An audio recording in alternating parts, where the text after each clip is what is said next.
start getting students thinking and talking and moving in various dialects. Functional analysis is wonderful. When we say something is 1, 5, 4, we can take it anywhere. It's very empowering. We can modulate. We're not restricted to a single key. Popular chord symbols are also very important because they help us to identify chords. Figured bass is another dialect of the same thing. We're really talking about identification of chords. For all of the youngest beginner, this might be an end of first year recital piece. I try to get this kind of notation in front of them very early because it's so easy. Once you explain that F means the chord you build on F, and G means the chord you build on G, and I'll help you with the one on B flat if you want some help. There's really not a lot to reading root quality of popular chord symbols. Now, I know there are refinements. There are flat sevens and ninths and 13ths and all sorts of other tensions and interesting things you can pile up. But the basic idea of looking at the symbol and understanding that it stands for a chord is something that young students can understand. So what would I expect of an 8 or 9-year-old learning this piece, having had maybe a year of lessons? Well, I think we should be able to work out the melody rather nicely.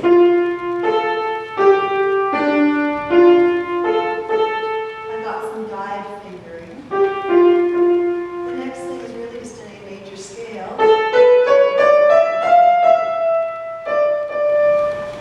And of course, I've told them to go home and ask their parents to play their old Beatles CDs. So they're listening to it, and hopefully within a few weeks they can even sing along, they know the words.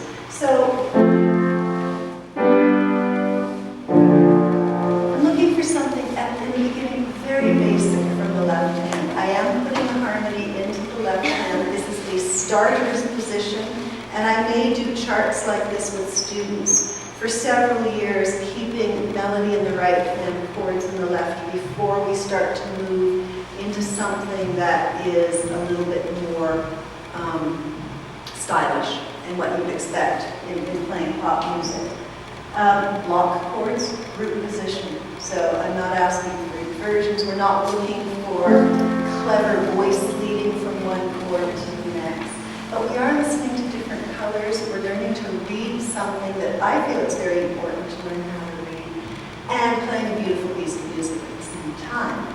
So 8 or 9-year-old might play it this way. Oh, it's also a wonderful pedal exercise. This kind of thing, especially with the chord symbols right there, is a very good way to work on basic legato pedal.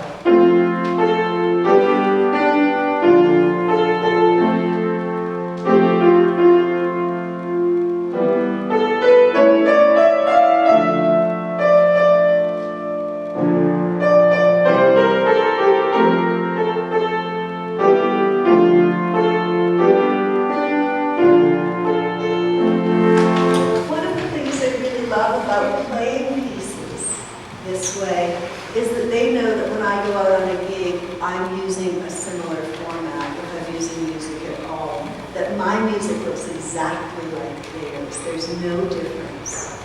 There might be a difference in what I do in it, hopefully there is, but it looks the same. So often they might come in and see the book of an advanced student, or maybe something I was fooling around with, and they see a lot of black notes on the page, and it feels very daunting. It feels very far removed from what they're doing.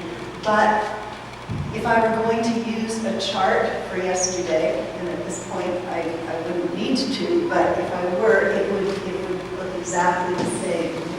So what do I expect from a student a few years down the road? Well,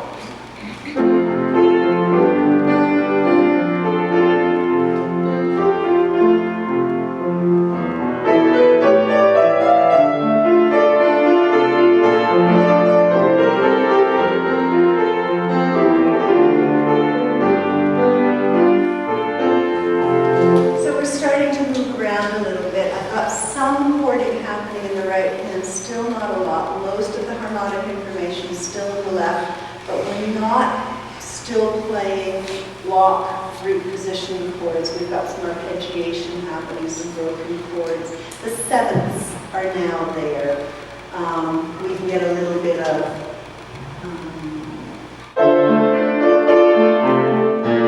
we can start to follow some of the guides for voice leading in the bass line to get a nice smooth bass line. And then as we sort of move up to more advanced levels, the pianistic approach will become far more sophisticated. The harmonic approach, maybe. It depends really on the interest of the students. So popular chord symbols play an enormous role in the teaching I do. So if you turn to the next example, I've spent a couple of pages showing different presentations of a really well-known aria by Handel. Now, I think I'll start with the one from the pop book.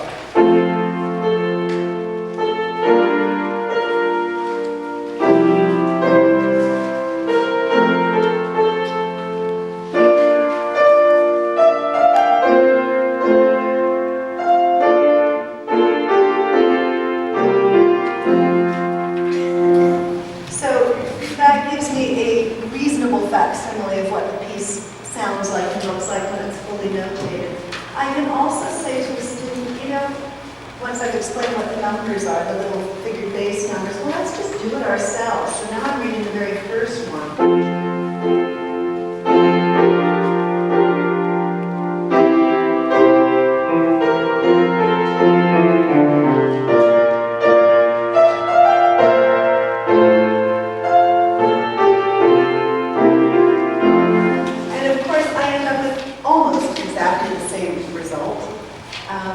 But now I'm reading it as a figured bass.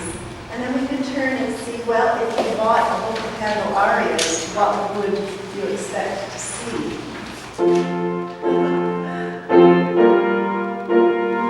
What's amazing is how accurately figured bass, well, I suppose that shouldn't be amazing, but pop chord symbols can convey harmonic information.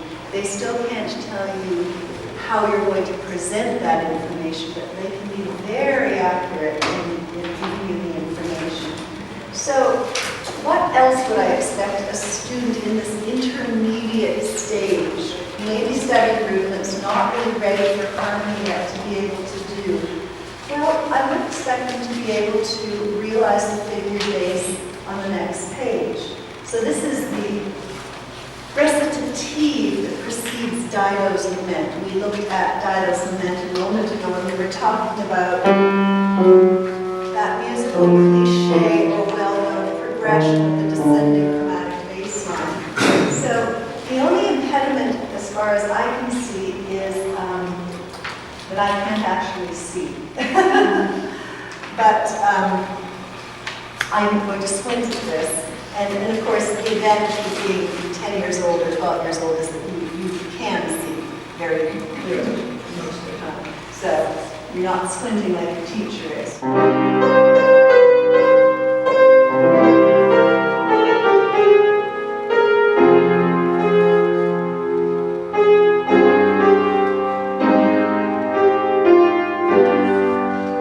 So this is a very basic figured bass set of instructions. There's nothing here that's really very difficult.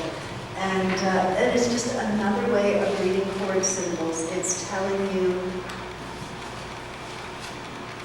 what the chords are in a different way. So that's what I mean by speaking in dialects.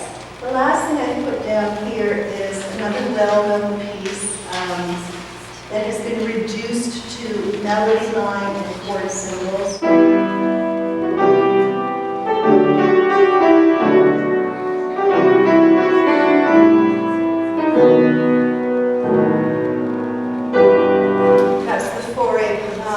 Now, if a student doesn't know this, they might just play block chords. They're not going to really know what to do with that accompaniment in order to come up with some sort of facsimile of the original.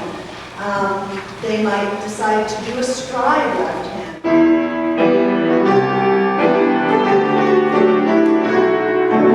Which, if you know the piece, is rather too muscular an approach. But this, again, becomes an opportunity once the harmony isn't an issue to talk about, well, there are lots of ways of presenting this information.